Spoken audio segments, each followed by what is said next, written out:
हमारे साथ इस वक्त पंजाब पुलिस के एक सीनियर अधिकारी संजीव कुमार जी हैं, जो डीएसपी हैं, और चीका जो गांव है खुर्द, यहाँ पर जहाँ पर इनकाउंटर हुआ था वहाँ पर भी ये पूरी तरह से मुस्तैद थे। सर, ये इनकाउंटर स्पॉट पर आप यहाँ पर थे, इसकी पृष्ठभूमि जानना चाहेंगे पहले तो इस गांव की।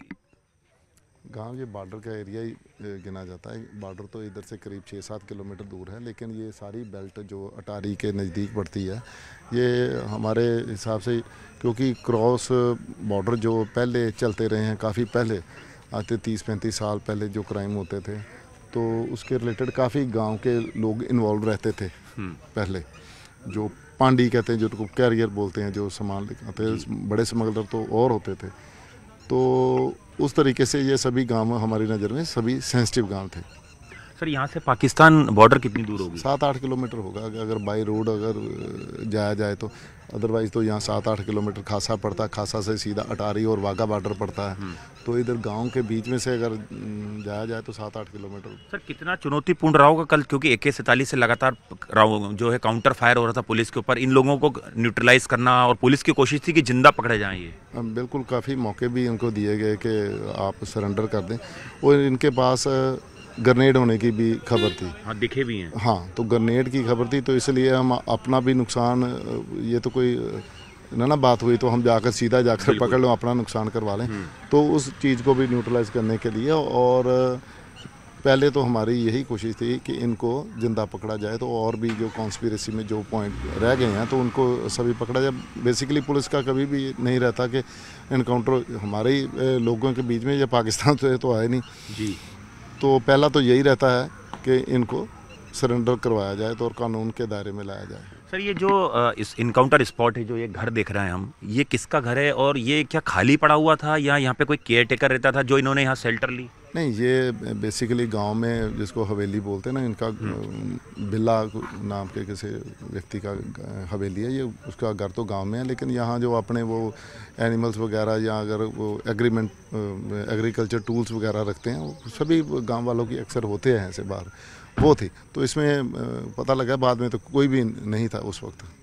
तो सर, जिसका ये जगह है, जाहिर तौर पर उससे इन्वेस्टिगेशन आगे होगी इस पर। हाँ, वो तो डेफिनेटली होगी जी, वो तो इन्वेस्टिगेशन। सर, आपने बताया कि पहले यहाँ पर कई एसोसिएट्स हैं, जिन्हें आप बोल सकते हैं कि जो लोगों के, गैंगस्टर के या बदमाशों के जो सपोर्ट करने वाले शेल्टर देना थे, इसलिए आपके लिए सेंसिटिव है जगह काफ़ी, और आप लोग वॉच करते रहते हैं। नहीं, हाँ, वो तो पुराना गैंगस्टर में ये कोई फिक्स पोजीशन तो है नहीं, फिक्स गांव तो है नहीं कि इसी गांव में आएंगे या कुछ आएंगे। तो इनके आगे से आगे जो एसोसिएट्स होते हैं, वो अगर इनको कोई जगह प्रोवाइड करते हैं, वो किसी भी जगह आ सकते हैं। सर, लेकिन ये जो दोनों शूटर्स है सर, ये यहीं आसपास के रहने वाले हैं, तरन तारण खूसा गांव के, इसलिए आपकी इन्वेस्टिगेशन में ये पार्ट भी आएगा सर कि इसलिए उन्होंने ये जगह शेल्टर के लिए ली या इन्हें किसी प्रोवाइड कराई गई, क्योंकि यहाँ के लिए काफ़ी नोन है ये दोनों? नहीं, इन्वेस्टिगेशन में तो ये भी, इसी केस में भी नहीं, और केसों में भी आता है। ये तो MP, राजस्थान और UP में भी शेल्टर लेते हैं। हाँ। वहाँ तक चले जाते हैं, बॉम्बे उड़ीसा तक गए हैं जी, वो नंगलपियाँ वाले। सर, पोस्टमार्टम कुछ देर के बाद होगा। कई तरीके के इनके पास वेपन्स मिले हैं, ऑस्ट्रेलिया US मेड AK-47 भी मिली है। हाँ, ऑस्ट्रिया का ग्लॉक भी मिला है और US का पिस्टल भी मिला है। जो AK-47 फोरेंसिक से पता चलेगा कि लोकल मेड जैसे UP वगैरह में हो जाती है, यहाँ के पाकिस्तान से कहाँ से आई है ये, वो इन्वेस्टिगेशन में पता चल जाएगा। सर, चूंकि आप यहाँ पे लंबे वक्त से ड्यूटी दे रहे हैं सर, काफ़ी तजुर्बा है सर, जिस तरह से हम लगातार देख रहे हैं कि ड्रोन से जो पाकिस्तान से वेपन्स, ड्रग्स आती है, चूंकि आपका बॉर्डर का इलाका, आपके लिए कितना चुनौतीपूर्ण होता है सर यहाँ पे ड्यूटीज़ करना और इसको वॉच करना है सर, चूंकि पैरामिलिट्री फोर्स भी वॉच करती है, BSF भी? काफ़ी ज़्यादा, क्योंकि अभी पहले लोकल ड्रोन होते थे, उनकी हाइट कम होती थी। रात के वक्त इधर हमारे एरिया में, बॉर्डर के रमदास, जनाला और जो अटारी के एरिया में अक्सर ये अटैम्प्ट होती रहती है, काफ़ी उनकी हाइट होती है, तो रात को बड़ा कंसंट्रेट करके वो आवाज़ से सुनते हैं। अभी कोई एंटी ड्रोन टेक्नोलॉजी तो अभी कोई आई नहीं है अभी तक। सर, ये जो जिस जगह ये रुके थे, यहाँ से कौन कौन से ऐसे पिंड लगते हैं जिन्हें गांव बोलते हैं आपके असम, जो जहाँ पर ये भाग सकते थे, जो आपने कर्डन ऑफ करे थे जब इनकाउंटर हो रहा था? कौन कौन सी जगह जो यहाँ से निकल सकते थे ये?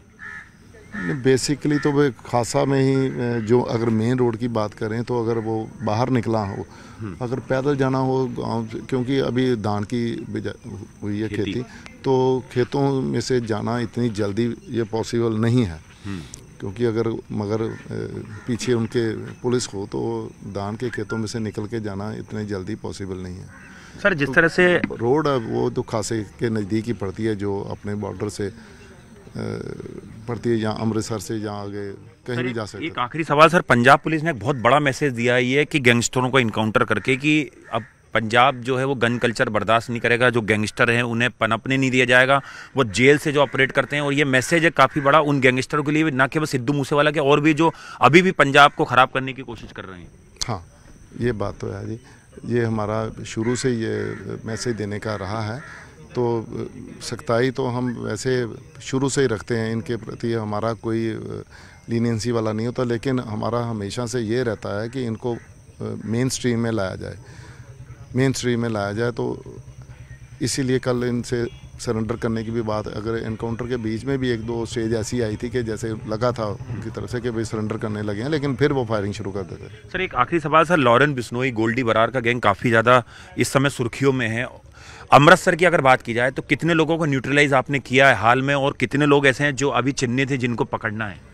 नहीं, ये इनका गैंग जो इनके लोकल हिटमैन है ना जग्गू, क्योंकि जग्गू बेसिकली इधर बटाला के भगवानपुरा एरिया का ही है और इधर काफ़ी ऑपरेट रहा है पहले। जग्गू भगवानपुरिया जब अगर बाद में अभी तो मकोका के में शायद दिल्ली भी गया था, लॉरेंस बिश्नोई भी अभी तो रिमांड पर इधर आया था।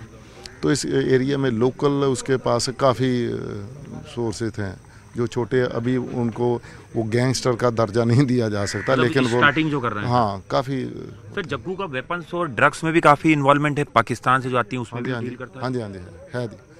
तो वो कुछ इनपुट मिले थे आपको सर, कैसे उसने ये नहीं, इस केस में अभी वो इन्वेस्टिगेशन, प्रीवियस केस में नहीं, इन्वेस्टिगेशन में देखेंगे जी वो। अगर इस केस की प्रीवियस इन्वेस्टिगेशन में उसका मैं पार्ट नहीं रहा तो उसके बारे में कुछ नहीं बता। शुक्रिया। तो ये थे संजीव कुमार जी जो काफ़ी तजुर्बेकार ऑफिसर हैं, और इन्होंने बताया इस पूरे इलाके की पृष्ठभूमि के बारे में, और किस तरह से कल जो दोनों शूटर थे जगरूप रूपा, मनप्रीत मानू, उन्हें सरेंडर करने के लिए भी कहा गया था, लेकिन उन्होंने लगातार जवाबी फायरिंग पुलिस पे की और उसके बाद वो दोनों इनकाउंटर में ढेर हो गए। और इन्होंने ये भी बताया कि किस तरह से ये पूरा इलाका काफ़ी संवेदनशील भी है, क्योंकि काफ़ी घटनाएं पहले रोकी गई हैं। यहाँ पर कई एसोसिएट्स गैंगस्टर के जो हैं वो आसपास के इलाकों से उनकी धरपकड़ की गई है, और चूंकि पाकिस्तान बॉर्डर यहाँ से कुछ ही किलोमीटर दूरी पे है, तो लगातार जिस तरह से ड्रोन के जरिए न केवल ड्रग्स, विस्फोटक, हैंड ग्रेनेड और जो वेपन्स हैं वो लगातार पाकिस्तान पंजाब में भेजता रहा है।